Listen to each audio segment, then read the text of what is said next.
know, the people out here in North Carolina, they do love their guns. I could hear some target practice going on in the background, but every time I come out here, doesn't matter what day of the week it is, there's just people firing off their sidearms, their rifles, and so forth. And that's another thing you got to think about when time comes, when shit hits the fan. It's, you know, they're hunters. A lot of these guys out here are retired military, and you don't know their mental state. You don't know their are they sociopaths? Are they narcissists? You know, they're going to be looking out for their families, and it's going to make it real tricky. And you know, this is a whole nother conversation right here, but I'm bringing up at the moment. And there's power in numbers. You're definitely gonna. There's no way. I mean, unless you're like a ex-Navy SEAL or something, or you have some sophisticated training background, survival, deep woods, like just looking at by yourself type of person. But I think the only way you're going to survive a SHTF situation is you're going to have to team up with people with different skills, hopefully family members and friends. It's not going to be easy, because these guys are slick, man. They got their tree stands, they got their scopes, and you know, push comes to shove. I talked to a few of these guys, and they're like, "Hey, listen, I like you, but if my family is starving, I might have to take you out." And it's a real sad situation. And how long before that happens? I mean, you think if the power goes out, lights are out.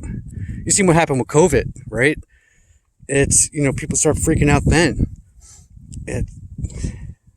Yeah, this is for another video, and I'm sure you might have, if you're watching this video, you came across the title or whatever, and you're familiar with this conversation, but it should definitely be brought up again and again, because the way this government, man, I don't want to get too political right now, but it just in general, my thoughts, what's going on here in the United States with our government, it's a joke. It's disgusting. I believe that they're trying to divide and conquer for whatever particular purpose they're gunning for. But I'm sad. It's, you know, I'm almost 50 years old, and I've never seen it this absurd, this banana republic. So yeah, let me move on. Almost got this tilled out. I'm going to be using this old pick here. Got to put some gloves on because I want to start splintering myself. But yeah, I'm going to start breaking up this dirt and throwing in the fertilizer, the bone meal, and all that stuff, and then get to the planting. All right, I got to check on this guy. He's freaking out over here, man. It's like he's never been out in the wild before. Oh boy, man, look at this guy. What the? Jesus, Monty and Joseph. Let me see, what is he grabbing? Holy cow. Man, it's a real beautiful day out. It's about 70 degrees at night. It gets down to about 45 now here in North Carolina. It's March 3rd.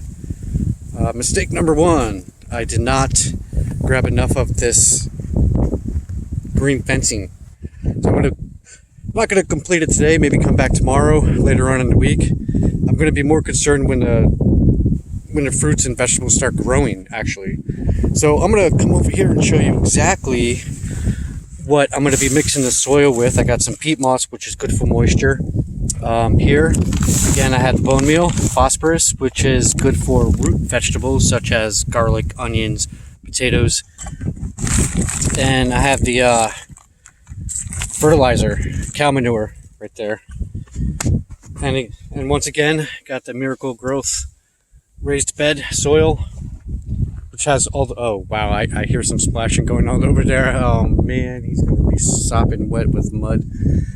Oh boy. All right, looks like a shower for Bo when I get back home. So I'm gonna be pulling up these weeds here, tilling the earth and mixing in everything I just showed you. Let's see, what else? So when it comes to SHTF, I've never been in an actual situation where I had to grow my own food in an emergency situation, and that's why I'm doing this video, because one day we might be there. and there's a few crops that are relatively easy to grow, and two of those are potatoes and onions.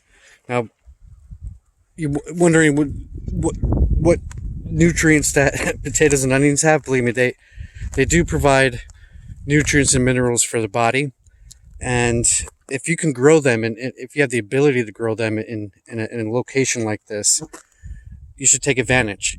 You never know, even if it's just a little or a lot. A little goes a long way, and that's what I'm doing here. I'm kind of like practicing just in case I'm in ever a situation where I have to survive, and I had the opportunity to start growing my own food. All right. Gonna have to call it quits today. Broke the pickaxe. Gonna have to go on reconnaissance, scouting expedition to pick up a new one. Been making pretty good progress. Broke this mostly up with my shovel, which is, pretty tough. I want to get a little deeper. That's why I want the pickaxe. Going to be, again, introducing the fertilizer, the peat moss, and the garden bed soil to the best of my ability. I'm going to pan over here to the side of the fence. I'm going to be lining the outside and the inside with these logs. We'll be getting them out here in the wild. Keep out the critters.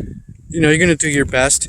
Again, this is an experiment. The first time I'm kind of doing this. SHTF, survival garden situation. You never know your time or the materials that you have, and you make the best of it. I'm going to cheat a little bit again and just go back home and grab my pickaxe, because it's going to be a lot easier. So hopefully you're learning something from this, the different tools you might need if you're going to be if your skill set in the team that's going to survive is if you're going to be a gardener, aviculturist. Some little things to think about, to get prepared, to get ready. So tomorrow, hopefully the wifey will come out with me and help me complete this. If not, I'll be out here. I'm definitely this is going to be a part 2. And I want to plant the potatoes, the onions, and so forth. Thanks for stopping by. Silver Wolves out.